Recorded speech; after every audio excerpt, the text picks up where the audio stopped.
Hey guys, John Polemy here, Actionable Intelligence. Today is Saturday, April 4th, 2020, and this is the weekly market update. So in the reality check, I want to talk about something that needs to be talked about, and nobody really wants to get into this, but I'm asking the question, breadlines and bankruptcies, or do we go back to work? A lot of people, I've heard people say that whatever we need to do to prevent one death, that's what we need to do.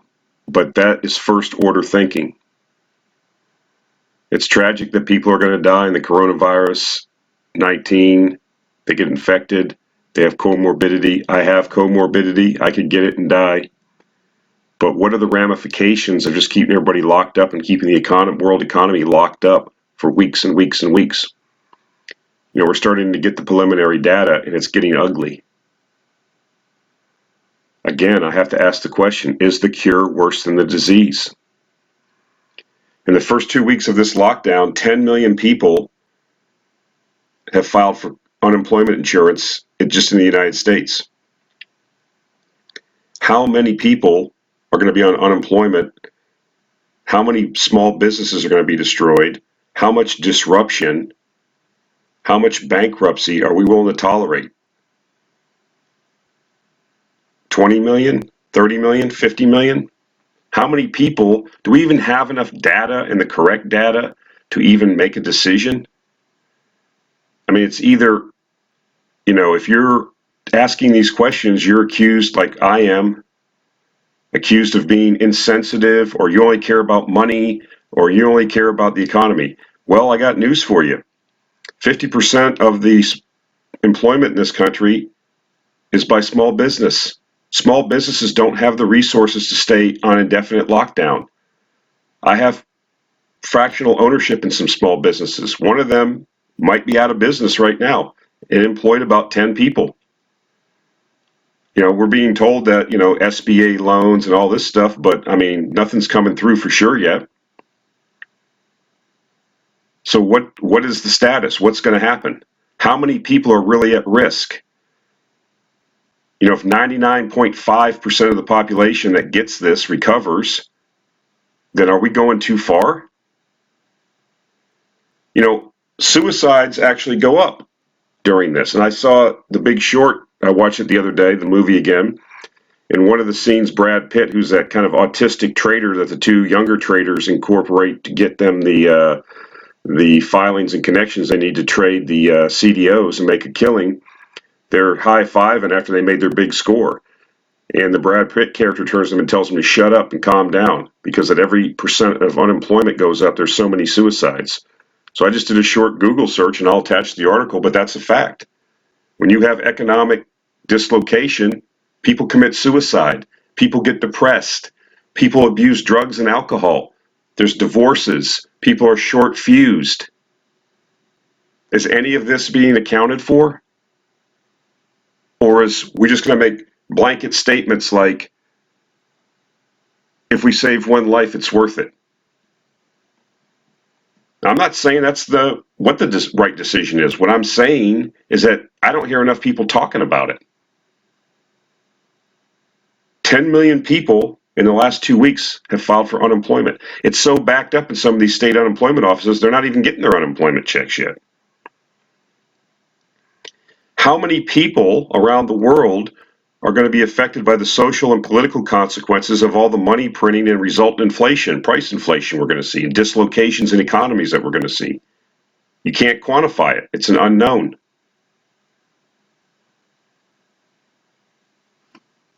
It has to be discussed at some point. We have to look at what the real risks are and balancing them against what is the medicine worse than the disease? Is the cure going to cause even more pain and suffering than if we just, why don't we identify, we know the at-risk populations, the elderly, people with comorbidities, why don't we isolate them? Why don't we deliver their food to them? Why don't we keep them in an environment where they can't be infected? And then the rest of us are going to have to go back to work with as much social distancing, mask wearing, whatever preventive measures we need to do until we can get vaccines going, until we can build up some immunity so we can figure out possible treatment regimes. But just to say that we're just going to have all these people sitting at home watching Netflix, I don't think anybody's thought out the long-term ramifications, what that means. You know, I saw a news report the other day on Twitter, and it was a food bank in Ohio or something. It was an aerial shot, and the cars were lined up all the way off the freeway ramp back onto the freeway. I mean, social services are going to be overwhelmed. People are not prepared for this type of thing. And no one's asking these questions.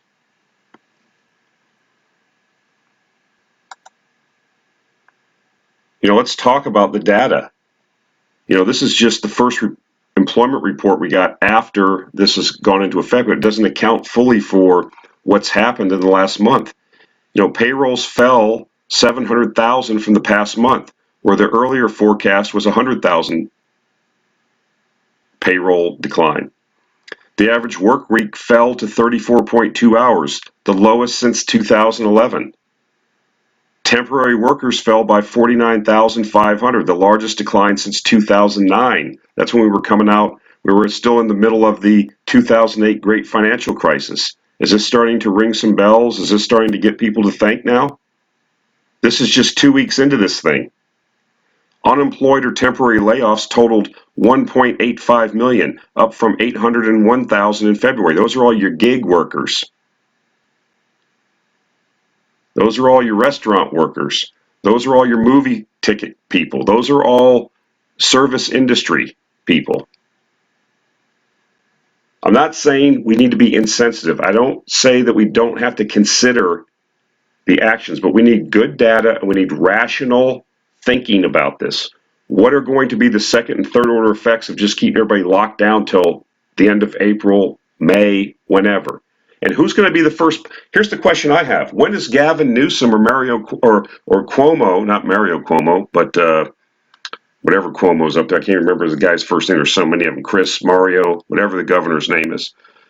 Are they going to be the first one to say it's all clear, go back to work, and then they have another outbreak? The guy's political career would be over. So they're going to tend in error to even be more cautious, would be my thinking on this. Are we going to wait till we have 0 cases? How long will that take? Who's going to be the first? I mean, is Trump going to stand there and say, okay, he already wanted to go back to work around Easter, after the Easter holiday, now it's pushed back till April 30th. Who's going to be the first one to say, yep, go back to work, and then you have an outbreak and a bunch of people die, and the media will be all over it? This media, which is horrible in my opinion, doesn't report news, creates as much blood and gore that it can for clicks, for revenue, ad revenue, to get eyeballs, not deep diving the facts, not trying to find out and get the best experts in front of the American people to get some dialogue going. No, none of that. It's always gotcha, gotcha, gotcha. Or go find the worst case scenario you can find and make it as if that is what the general norm is. Am I on a little bit of a rant here? Yes, I am, because I live in a small town in South Texas, and we already had one home invasion down here. It may be a coincidence, but this is what I thought would happen. People are not going to sit around without any money. People are not going to go hungry. People are going to do what they got to do in their mind.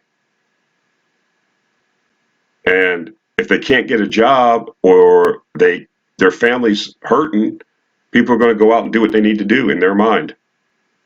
That's why you've got scenes of gun stores with lines around the block, even in places like California. That's why, the government's now talking about we need to put the federal government, the Democrats, they never want to have a crisis go to waste. Well, they're all politicians are the same. I don't care what party. You need to have a 50% tax on handguns and ammunition, or whatever the nutty thing they were proposing. Yeah, because the American people shouldn't be able to defend themselves when government has imposed these economic decrees upon them.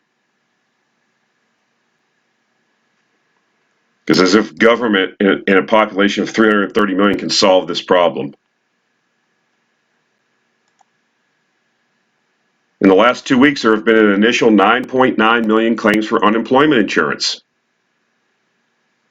Now let's pay attention. I'm getting ready to tell you. It took 4.5 years from November 2015 until February 2020 for non-farm payrolls to increase by 9.9 million. We lost 9.9 million jobs in 2 weeks. It took 4.5 years to build up that many jobs. Again, 2 weeks versus 4.5 years. What's in store for next week or the week after that?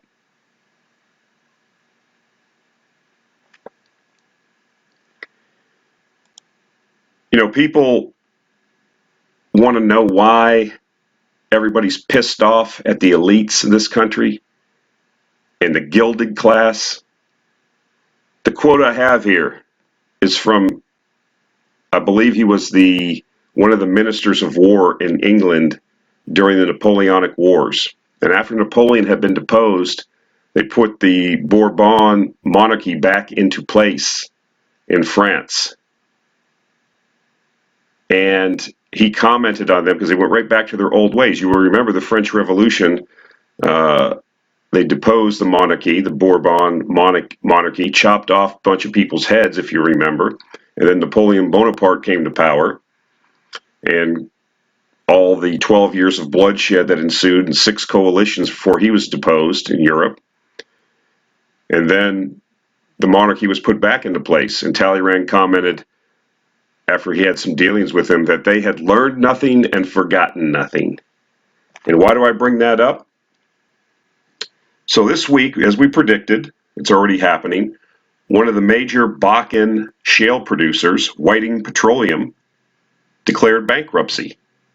But before they declared bankruptcy, the board of directors approved $14.6 million in cash bonuses for top executive, days before the shale producer filed for bankruptcy. The CEO, Mr. Brad Holly, who we should make famous on Twitter, we should be calling this bastard out, will collect $6.4 million of the total, which will be paid immediately, while the shareholders will get completely wiped out and the debt holders will have to get paid off at 10 cents or 20 cents on the dollar or whatever that ends up. And this bastard will skate off to Montana to his big house or wherever he lives in Colorado, I don't know, and live happily ever after. If you want to know why socialism is on the rise among the young, if you want to know why people are ready to go full radical, it's because of this kind of shit right here. Name me one crooked bastard during the 2008 financial crisis that went to prison for all the nonsense that went on leading up to that fiasco. Not one. If you remember, because I got a lot of young guys here, you were just probably teenagers or little shavers back then, but for the older guys, you'll remember Angelo Mazzillo, another orange man, Orangezillo they called him, the crooked bastard. I believe they finally found some obscure trader somewhere I think it was the only person, some obscure trader at UBS that was prosecuted for some ridiculous deal. And he was the only person. And now we've got this nonsense going. This is why people are open to socialism. This is why people don't believe in capitalism, because it's a rigged system. This bastard rode this thing all the way down. What did they do there at that company when, shale was imploding? Days before the bankruptcy. So they have the information. They know the company's going to declare bankruptcy. And the board of directors awards the management 14.6 million in cash bonuses days before they file for bankruptcy. And this bastard, Brad Holly, whoever this son of a bitch is going to walk away with 6.4 million. I say socialism, bring it on, if this is what it's going to be. Now, I say that tongue in cheek, but you can understand the sentiment. Rules for you, but not for thee. Or not for me. Rules for thee, but not for me. That's how it works. Socialize the losses, privatize the profits. That is not capitalism. That is fascism. That is crony capitalism. In a just world, companies go bankrupt. It's economics. It happens. But we don't pay ourselves $14, $15 million in bonuses right before a bankruptcy when the equity holders are going to get wiped out. And that money belongs to the bondholders. They're the first ones in line, the debt holders. There should be a lawsuit to stop this thing. And this bastard should be publicly shamed. Now, is it illegal to do what they're doing? No, it's not illegal. It's not illegal. You can do this. You're allowed to do it. But is it right? Does anybody even ask that anymore before they do anything? Is this the right thing to do? Or do they just, I got mine, I'm pulling up the ladder. And then they wonder why we're swinging to the left with the young folks in this country. Am I pissed off? Yeah, I'm pissed off. We have the greatest economic engine, the destructive, regenerative capitalism that we had, and we've turned it into this cronyism, this favoritism, this if you're in, you're in, and if you're out, you're out. As George Carlin said, it's a big club and you ain't in it. And I want to pull the whole thing down because where we're going to end up is swinging to the extreme left, and everybody's going to suffer. Let's talk about my favorite guy here, Orange Man. You know, I made a video a couple weeks ago. It wasn't last week, it was the week before, and it's got almost 20,000 views. Somebody warned me once when I got into this that, you know, when you have a small channel like I had for a while, I had a lot of really tight-knit group of people that, you know, kind of got it. But when you, believe me, when you start getting up 10,000, 50, 20,000 views of your thing and you leave the comments open, you're going to get everybody, every ankle biter, every crazy person. I mean, I'm getting all kinds of stuff. And so I know this is probably going to be the same way because whether you love them or hate them, it doesn't matter. As I said before, as a speculator, as somebody that's trying to be a successful allocator of capital, I don't take a position one way or another. Whether I like Donald Trump or dislike Donald Trump, whether I like his policies or don't like his policies, that doesn't affect how I allocate capital. What affects how I allocate capital is the policies that are going to be put in place to analyze them to see what the knock-on second and third order effects are going to be.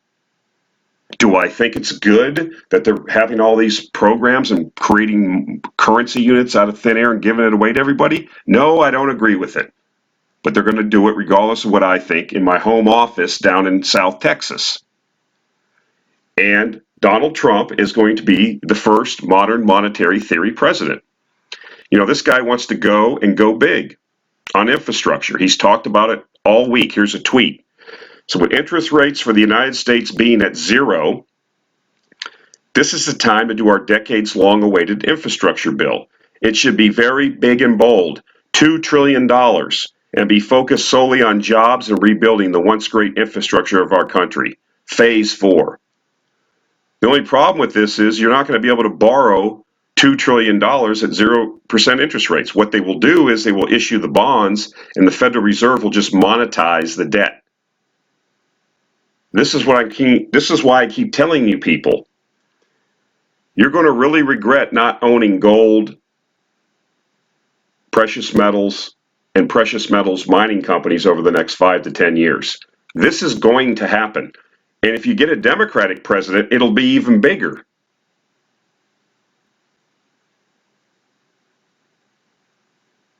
You know, the infrastructure in this country is terrible. If you look at the American Society of Civil Engineers, they come out with a grade every year.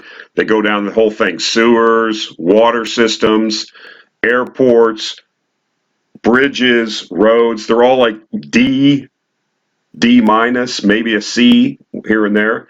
We do need to spend trillions of dollars, but we don't have the money. We're broke. We spent all the money in Afghanistan and Iraq to make, you know, the Bush family and their cronies wealthy. Defense contractors made out well, and we're still in freaking Afghanistan 16 years later, 18 years later. Excuse me. Still spending money. So if you think that this is a good idea, then you should come up with the money. You should cut the defense budget by 90%, and put the real wealth into infrastructure. But that's not going to happen. What we're going to do, I mean, how big is the deficit going to be this year with the automatic stabilizers? I mean, do people understand that you have legislation in place that for unemployment and food stamps, and that people apply for the stuff and they can get it? We don't have the money to pay for it. You're just going to print it. And if productivity is going down because no one's working, if creation of products is going down, if services aren't happening, but the supply of currency units is increasing, do you understand what that means? Because I get a lot of comments in the comment section telling me these are great ideas and I don't know what I'm talking about. Now, this is going to happen. And like I said, if you get a Democratic Congress and a Democratic president, it'll be even bigger. But we don't have any money. We don't have any real wealth. We have a ton of debt. We're adding to it, and we're going to spend even more money. Mitch McConnell last week was talking about doing even more programs.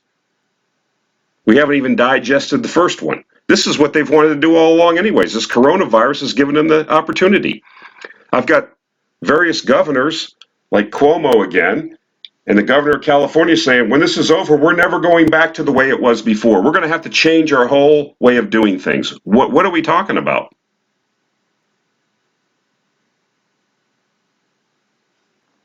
Never let a crisis go to waste.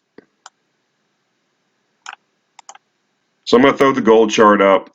I know I get all kinds of comments on this. You either get it or you don't at this point. I'm not here to convince you. I'm just showing you that history sometimes rhymes. The gold graph is the 1970s gold bull market, where we made the high back in the 1970s when we topped out at like $900. This is the inflation adjusted. This is the percentage total change in gold price off here to the left. During the time of the 1970s gold bull market, you had a 1,400% increase. We're virtually following the same trend. Blue is the current, or since 2011, gold has mostly followed the same structure, including the mid-cycle correction from 1975 to 1977. So I'm not saying that it's going to do the same thing. I'm just told you that evidently we're going to print $2 trillion out of thin air and spend it on hard assets like cement, copper, steel. You know, somebody has to actually produce that stuff, and it costs money, real money. Not to mention what we've already done. The Federal Reserve's got their balance sheet almost hitting $6 trillion this week. But gold's going to go down in that environment? I don't think so. And if you really want to make out like a bandit, you buy good gold mining companies that can take advantage of that and leverage the gold price to their earnings. That's what I'm doing with some of my money. Now, last but not least, I want to talk about Tanker Palooza. Why? Tanker stocks got crushed on Friday. Why? Well, the contango, remember we talked about the contango, shrunk a little bit, or quite a bit. Why? Because Trump sent out a tweet. He was going to get Mohammed bin Saud, or whatever his name is, Suleiman, and Putin together, and they're going to agree to all these cuts, and oil price is going to go up. Yeah, I don't think so. If you follow Twitter, you would know that one of the major bunkering places in the Middle East, I can't pronounce the name of it, is almost already full of oil. So onshore storage is filling up. That's why you're seeing anywhere from 2 to 3 to 4 to 5 very large crude carriers. Remember, those are the crude carriers, tankers that can carry 2 million barrels, are being chartered just for storage. Why? Because demand has went down by, as Goldman Sachs has forecasted, anywhere from 20 to 25 million barrels a day. They don't just flip a switch and turn that supply off. You can't do that. We've talked about that before. And if anybody is listening to this that's a petroleum geologist that knows about this and how long it takes to shut an oil well down and how much damage can be done to an oil field if it's not done properly, please reach out to me at my email address, john.polemy@gmail.com, or respond in the comments here. so I can get you on in an interview so we can explain it to folks that you just can't flip a switch and turn off all this oil production. It has to be slowly taken down. This is I don't know if you can see it very well, but basically there was a conference recently set up, online conference, if you will, to talk to several of these are two of the biggest crude carrier CEOs. The Frontline company is a big VLCC company. So is Euronav. Euronav is a very good company if you're interested in the tanker trade. It's probably got the least encumbered balance sheet and very good management relative to the rest of the tanker managements. But they were asked questions, and these are some notes that were taken by this person on Twitter. I mean, you got to be on Twitter, guys, and be following some really smart people that really know what's going on in real time. And so what happened here is, we're talking about there's no more than 300 million barrels of commercial land-based storage capacity in the world.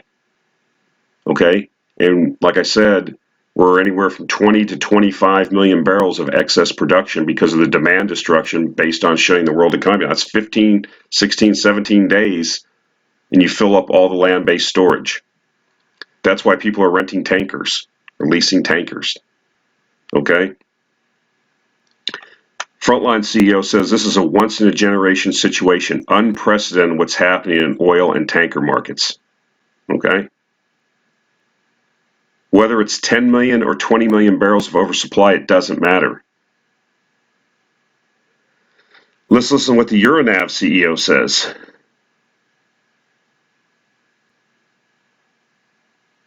VLCC owners like Euronav are increasingly approached to store for 6 to 8 months with initial offers of $70,000 to $90,000 a day, depending on where they want to store the oil and whether you attach trading optionality clauses to the storage contract.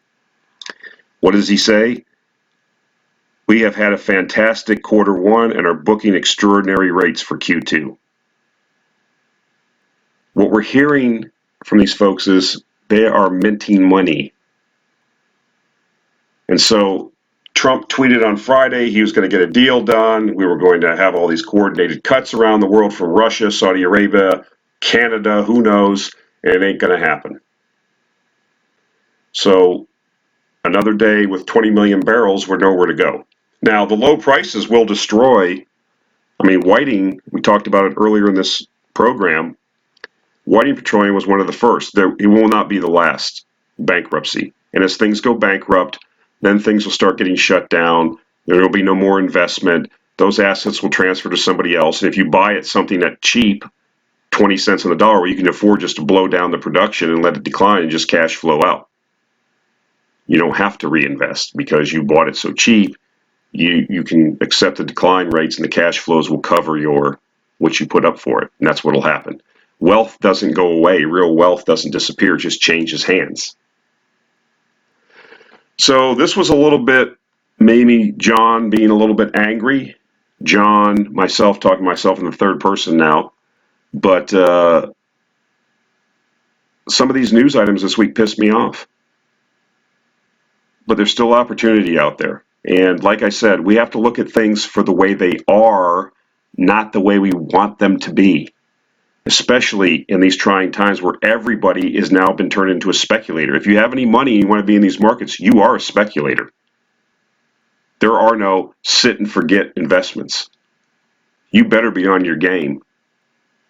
And once you lose your dough, you might not be able to get back in the game.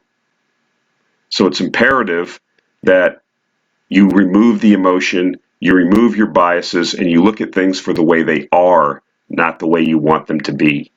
Because that's a sure recipe for disaster. Okay, that's it for this week, guys. Appreciate it. Take care out there and be careful. That's it for this week. We'll talk to you next week.